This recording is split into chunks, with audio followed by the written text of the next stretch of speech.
Hello, my dear friends. Welcome back to its Doctor Academy. This is your Sean sir. I'm the faculty of Current Affairs, Static GK and Geography. So ఇక్కడ మనలో చాలామంది మన SA ప్రిపరేషన్లో కానీ constable ప్రిపరేషన్లో కానీ కొన్ని టాపిక్స్ని తరచుగా వదిలేస్తుంటారు. మన దరిద్రం ఎలా ఉంటుందంటే ఎగ్జామ్ హాల్కి అన్నీ చదువుకొని పోతాం, ఏదైతే మిస్టేక్లో కాస్త వదిలేస్తామో అదే ఎగ్జామ్లో కనబడుతుంది. చూసారు అట్లాంటివి. ఇప్పుడు నేను అలాంటి ఒక టాపిక్ మాట్లాడుతున్నా. యాక్చువల్గా ఇది very very boring topic, but కొంచెం క్రిస్పీగా మీ కళ్ళ ముందుకు తీసుకొస్తా. ఇక్కడ టాపిక్ పేరేంటంటే తెలుగులో దీన్ని మనం సహజ వృక్ష సంపద అని మనం పిలుస్తూ ఉంటాం, ఓకేనా. ఇంగ్లీష్లో అయితే న్యాచురల్ వెజిటేషన్. సో ఇక్కడ చాలామందికి తెలియని విషయం ఏంటి అంటే ఈ ఒక్క చాప్టర్ మీరు ప్రాపర్గా నేర్చుకుంటే ఇక్కడ నుంచి మీకు వచ్చేది 3 మార్కులు. సార్ 3 మార్కులు ఎలా అంటే, ఒకటి వృక్ష సంపద మీద అడుగుతారు క్వశ్చన్, రెండవది ఇండియన్ స్టేట్ ఫారెస్ట్ రిపోర్ట్ మీద ఒక క్వశ్చన్ అడుగుతారు, మూడవది ఫారెస్ట్ సర్వే ఆఫ్ ఇండియా గురించి, లేదంటే మనకి జిఏ ట్యాక్స్ గురించి ఈ టాపిక్ నుంచి మనం అడగడాన్ని ఇక్కడ అబ్జర్వ్ చేయొచ్చు. ఓకే, అసలు వృక్ష సంపద అంటే అర్థం ఏంటి, వెజిటేషన్ అంటే ఒకసారి ఇక నేను మీకు దేశాన్ని చూపిస్తాను. సో ఒకసారి చూడండి, ఇక్కడ ఈ దేశాన్ని చూస్తే మీకు ఇక్కడ కింద కనబడుతుందా డార్క్ గ్రీనరీ కలర్, ఇక్కడ కనబడుతుందా, ఇక్కడ కనబడుతున్నాయి వైట్ కలర్, ఇక్కడ కనబడుతుందా. సరే ఇక్కడ ఇక చూడండి, ఇక్కడ కనిపిస్తుంది dark colour, dark green colour ఈ ప్లేస్లో కనబడుతుందా. మరి ఇక్కడ చూసుకుంటే కొంచెం అరిడ్గా అంటే మనకి మట్టి కనబడుతుంది. ఇక చూడండి ఇక్కడ అంటే ఏంటంటే దేశం మొత్తం కూడా ఎక్కడ చూసినా కూడా ఒకే రకమైన క్లైమేట్ సిచ్యువేషన్ లేదు, ఒకే రకమైన ఆల్టిట్యూడ్ ఎత్తు లేదు, ఒకే రకమైన ల్యాండ్ సర్ఫేస్ లేదు, ఒకే రకమైన సాయిల్స్ అంటే మృత్తికలు లేవు. మరి అలాంటప్పుడు ఒకే రకమైన అడవులు అన్ని ప్లేస్లో ఎందుకుంటే, అడవులు ఎంత ఇంపార్టెంట్ అంటే మనం దీని మీద 1952లో ఒక పాలసీ కూడా తీసుకొచ్చినాం. అడవుల్ని కన్జర్వ్ చేయడానికి మనం చట్టాలు తీసుకొచ్చినాం, వన్యప్రాణుల గురించి మనం డిస్కస్ చేస్తున్నాం. ఇంత స్కోప్ ఉంది కాబట్టి ఇక్కడ గవర్నమెంట్ కూడా మన దేశంలో ఉన్న అడవుల్ని క్లాసిఫై చేయాల్సిన అవసరం వచ్చింది. మరి ఇట్టి టాపిక్ మాట్లాడే ముందు ఖచ్చితంగా ఈ టాపిక్ని ఫారెస్ట్ సర్వే ఆఫ్ ఇండియాతో మనం మొదలు పెట్టాలి.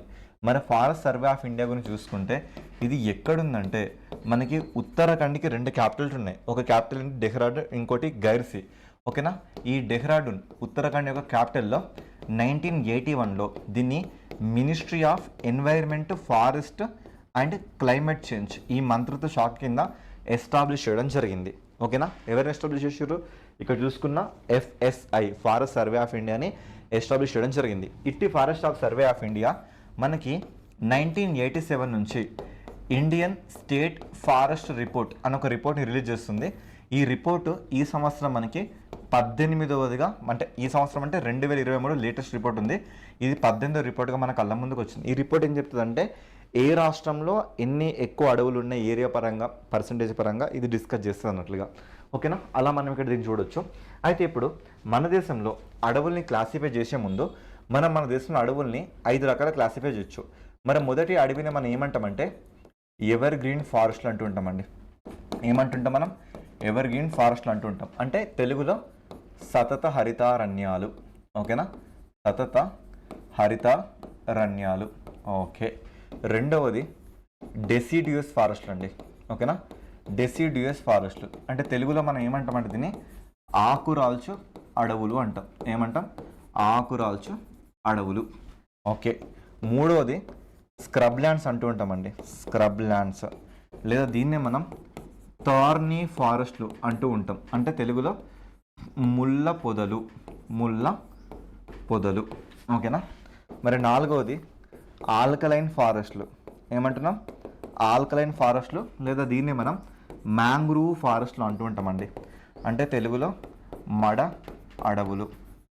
ఓకే, చివరిగా ఐదవది హిమాలయన్ ఫారెస్ట్లు అండి, Himalayan forest. Okay, Himalayan forest అంటే తెలుగులో కూడా హిమాలయాలకు సంబంధించిన అడవులుగా మనం దీన్ని చూసుకుంటాం. ఓకే, ఎవర్గ్రీన్ ఫారెస్ట్లు ఆ పేర్లోనే ఉంది. ఎవర్గ్రీన్ అంటే ఎప్పుడు కూడా గ్రీనరీగా ఉండాలంటే ఈ ప్లేస్లో రెయిన్ఫాల్ ఎక్కువ ఉండాలి. ఎంత ఈ ప్లేస్లో మనకి రెయిన్ఫాల్ కావాలంటే సుమారుగా 200 సెంటీమీటర్లు అంతకంటే ఎక్కువ రెయిన్ఫాల్ కావాలి. మరి డెసిడ్యూస్ ఫారెస్ట్లు అంటే ఆకులు రావచ్చు కనబడతాయి మనకి, వేప చెట్టు కానీ, తుమ్మ చెట్టు కానీ, లేదంటే చింత చెట్టు కానీ, ఓకే, టేకు చెట్టు కానీ, ఇలా మనం చూడొచ్చు. ఈ ఆకురాల్చు అడవులకు కావాల్సిన రెయిన్ఫాల్ ఎంత అంటే మనకి 70 సెంటీమీటర్ నుంచి 200 సెంటీమీటర్ రెయిన్ఫాల్ మనకు కావాలి. ఇక థార్నీ ఫారెస్ట్లు ఇవి ఏర్పడాలంటే మనకి లెస్ దెన్ ఓకేనా 75 సెంటీమీటర్ రెయిన్ఫాల్ ఉంటే మనకు సరిపోతుంది. ఇక మ్యాంగ్రూవ్ ఫారెస్ట్లు అంటే ఇవి మనకి సముద్రాల్లో కనబడుతుంటే మోస్ట్ ఆఫ్ ది కేసెస్ వీటిని మనం సుందర్బన్ డెల్టాస్లో చూడొచ్చు ఓకేనా, సుందర్బన్స్లో చూడొచ్చు. అదేవిధంగా ఆంధ్రప్రదేశ్లో అయితే కోరింగా కాకినాడలో కనిపిస్తూ ఉంటాయి, అక్కడ చూడొచ్చు. ఇక హిమాలయ అంటే మ్యాక్సిమం కేసులు మీరు హిమాలయస్లో చూస్తారు. వీటి కొన్నింటిని మీకు పరిచయం చేస్తా, వీటిని చూడండి ఫస్ట్ ఆఫ్ ఆల్ ఓకేనా. So forest survey of India ఇలా ఉంటుందండి ఓకేనా. సో ఇది వల్ల లోగో అన్నట్లుగా ఓకే. సో మనకి ఎవర్గ్రీన్ ఫారెస్ట్లు, సో వీలైతే స్క్రీన్ షాట్ తీసుకొని ట్రై చేయండి. ఎవర్గ్రీన్ ఫారెస్ట్లు ఇవి ఏర్పడాలంటే మనకి 200 సెంటీమీటర్స్కి అంతకంటే ఎక్కువ వర్షపాతం పడాలి. ఇవి ఏర్పడాలంటే ఆల్టిట్యూడ్ భూమి ఎత్తు అనేది 500 నుంచి 1500 మీటర్స్ మనకి అంటే 500 to 1500 మీన్ సీ లెవెల్ హైట్లో ఉంటే అప్పుడు మనకి ఇది ఏర్పడుతుంది. ముఖ్యంగా మనకి south part of the western Ghats, Goa, Karnataka, Kerala, north east India, Andaman and Nicobar islands, West Bengal, ఒడిస్సాలో కనిపిస్తుంటే ముఖ్యంగా ఇక్కడ కనబడుతున్న ఆ వృక్షాలు తుమ్మ వృక్షం అంటే తుమ్మ చెట్టు కానీ, మహాగని, రోజ్వుడ్, ఐరన్ వుడ్, టూను, శీషం, ఎబోని, గుర్జన్ ఇగో ఇలా ఉంటాయండి. సో శీషం, టూన్, ఎబోని ఓకేనా, గుర్జన్, తుమ్మ చెట్టు, మహాగని, రోజ్వుడ్, ఐరన్ వుడ్ ఇగో ఇలాంటి ట్రీస్ని మనం ఇక్కడ చూడొచ్చు. నెక్స్ట్ ఓకే, ఇక్కడ మనం చూసుకుంటే ఈ ఎంటైర్ వెస్టర్న్ ఘాట్స్లో ఎటు చుట్టుపక్కల చూసుకున్నా కూడా మనకి ఇక్కడ షోలా ఫారెస్ట్లు కనిపిస్తుంటాయి. ఆ అడవుల్ని మనం ఏమంటామంటే షోలా ఏమంటున్నాం, షోలా అడవులు. జనరల్ షోలా అడవులు అంటే ఏంటంటే మనకి నీలగిరి ప్రాంతంలో 1800 మీటర్ మీన్ సీ లెవెల్ ఇంత హైట్లో పెరుగుతున్న ఇట్టి అడవుల్ని మనం షోలా అడవులు అని పిలుచుకోవడం జరుగుతుంది ఓకేనా. ఇవి మనం షోలా అడవులు అంటూ ఉంటాం ఓకే. నెక్స్ట్ డెసిడ్యూస్ ఫారెస్ట్, ఇప్పుడు చెప్పా కదా ఆకులు రాల్చే అడవులు ఓకే. ఈ ఆకులు రాల్చే అడవులలో మళ్ళీ మనకి మాయిస్ట్ డెసిడ్యూస్ ఫారెస్ట్ అని అంటే తేమతో కూడా ఆకురాల్చే అడవులని.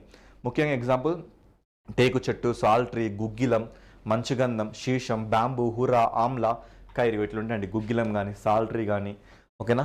సో సో ఇంకా చూసుకుంటే ఇక్కడ మనకి ఏంటి, సో ఇక్కడ చూసుకుంటే బ్యాంబూ ట్రీ, శీషం, మంచుగంధం, సో ఆమ్లా, కైర్ ఇవన్నీ ఇలాంటి సంబంధించిన వృక్షాలు.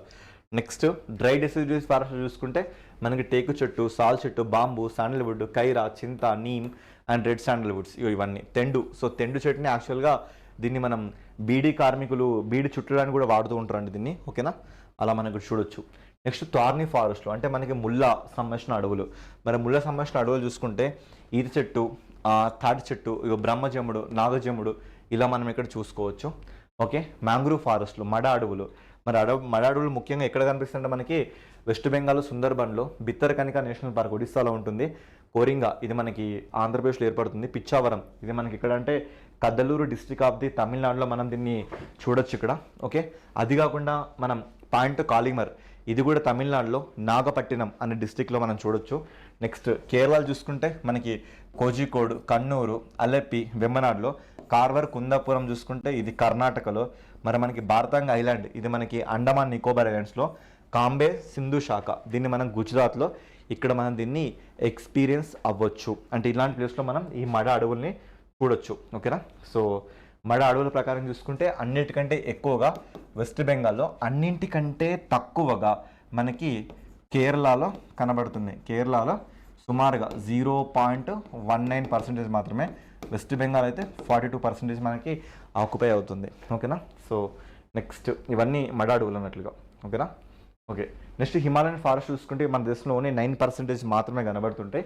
సో హిమాలయన్ ఫారెస్ట్ మొత్తం మనకి సో ఇవన్నీ మనకు అవసరం లేదండి. జనరల్ చూసుకుంటే ఇలా ఉంటాయండి హిమాలయన్ ఫారెస్ట్లు. వీటి హైట్ ఎంత అంటే 1800 మీటర్ నుంచి 3300 మీటర్ హైట్లో మనకి ఇలా కోనిఫెరస్ వృక్షాలు, ఇలా కోనిఫెరస్ లాగా.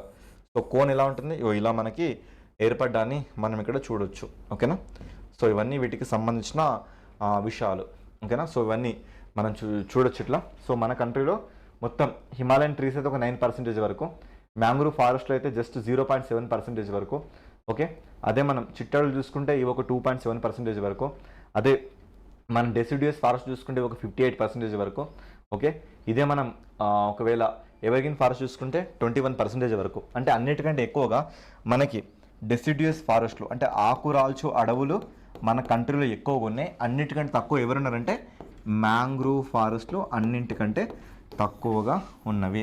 సో ఈ డేటా నుంచి ప్రతిసారి మనం ఒక క్వశ్చన్ అడగడం జరుగుతుంది కాబట్టి వీటి మీద కొంచెం beware of this topic. ఎందుకంటే డెఫినెట్గా క్వశ్చన్ వస్తుందని తెలిసినా కూడా మనం అలాగే అజాగ్రత్తగా ఉంటే తప్పు మాత్రం మనదే అవుతుంది. ఓకేనా? సో తరచుగా వదిలేసే అంశాలు మీకైనా అర్థం కాని విషయాలను కూడా కింద కామెంట్ చేయండి. Definitely I will respond it. ఓకేనా? So thank you. This is the session about today's class. ఇంతకంటే మోర్ అండ్ బెస్ట్ క్వాలిటీతో మళ్ళీ కలుసుకుంటాం. Until then keep watching us, keep following us. Thank you so much.